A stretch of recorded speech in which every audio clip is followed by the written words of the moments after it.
लाडकी बहीण योजना. लाडक्या बहीण योजनेची ई-केवायसी करण्याची मुदत 31 मार्च 2026 होती, परंतु ही मुदत संपली असून लाडक्या बहिणींसाठी पुन्हा एकदा नवीन बातमी आहे. लाडक्या बहिणींना आता ई-केवायसी करण्यासाठी मुदतवाढ देण्यात आली असून आता ई-केवायसीची शेवटची तारीख 30 एप्रिल 2026 आहे. त्यामुळे लाडक्या बहिणींना मोठा दिलासा मिळाला. राज्याच्या महिला व बालविकास मंत्री आदिती तटकरे यांनी याबाबत माहिती दिली असता लाडक्या बहिणींनो सविस्तर माहिती आपण या व्हिडिओमध्ये पाहणार आहे. तर व्हिडिओ नक्की शेवटपर्यंत पहा. चॅनलवर तुम्ही नवीन आला असाल चॅनलला सबस्क्राईब करून ठेवा, असेच महत्त्वाचे व्हिडिओ तुम्हाला भेटत राहतील. नेमकी काय अपडेट, चला व्हिडिओ सुरू करूया.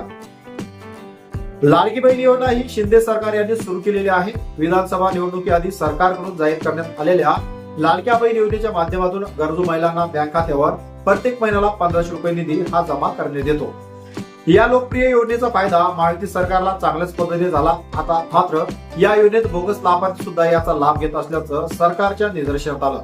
फक्त आणि फक्त 2.5 लाखाचे उत्पन्न असणाऱ्यांसाठीच ही योजना भल्या भल्या सरकारी महिला कर्मचारी देखील सुद्धा या योजनेचा लाभ घेत असल्याचं समोर आलं आहे.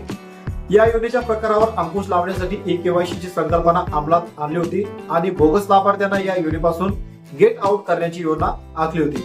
ई-केवायसीची मुदत वाढवली, त्यानुसार ई-केवायसी साठी 31 डिसेंबर 2025 ची ही शेवटची मुदत देण्यात आली होती. मात्र दरम्यान देखील महिलांना अनेक अडचणींना सामोरं जावं लागलं होतं. नेमकं त्याच वेळी या संकेतस्थळाला तांत्रिक अडचणी येऊ लागल्या आणि बऱ्याच महिलांना ई-केवायसी करण्यापासून ह्या वंचित राहिल्या होत्या.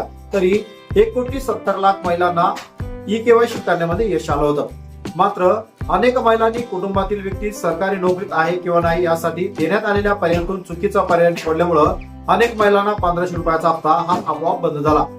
दरम्यान अशा महिलांच्या तक्रारीनंतर किंवा ज्यांची ई-केवायसी राहिली आहे अशा महिलांसाठी पुन्हा 31 मार्च 2026 ही मुदत देण्यात आली होती.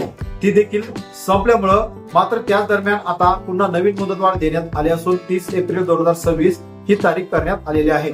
आता लाडक्या बहिणींनो वारंवार आपल्या युट्यूब चॅनलवर बरीच माहिती आपण दिलेली आहे की ज्या लाडक्या बहिणीची ई-केवायसी राहिलेली असेल त्यांनी महिला व बाल कल्याण या कार्यालयामध्ये जाऊन आपली ई-केवायसी पूर्ण करायची आहे किंवा अशा स्वयंसेविका यांच्याकडे सर्व कागदपत्र देऊन आपली ई-केवायसी पूर्ण करू शकता.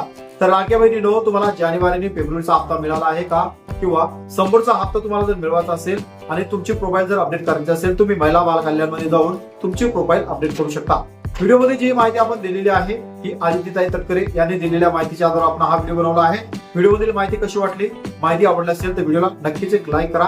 चॅनलवर पहिल्यांदा आला तर चॅनल सबस्क्राईब करून बाजूला असलेल्या बेल आयकॉनला नक्कीच प्रेस करा आणि हा व्हिडिओ त्या लाडक्या बहिणींना नक्कीच शेअर करा ज्यांना लाडक्या बहिणीचे हप्ते मिळालेले नाही किंवा त्यांचे हप्ते बंद करण्यात आलेले आहे आणि ज्यांची अद्याप केवायसी बाकी आहे त्यांना हा व्हिडिओ नक्कीच शेअर करा.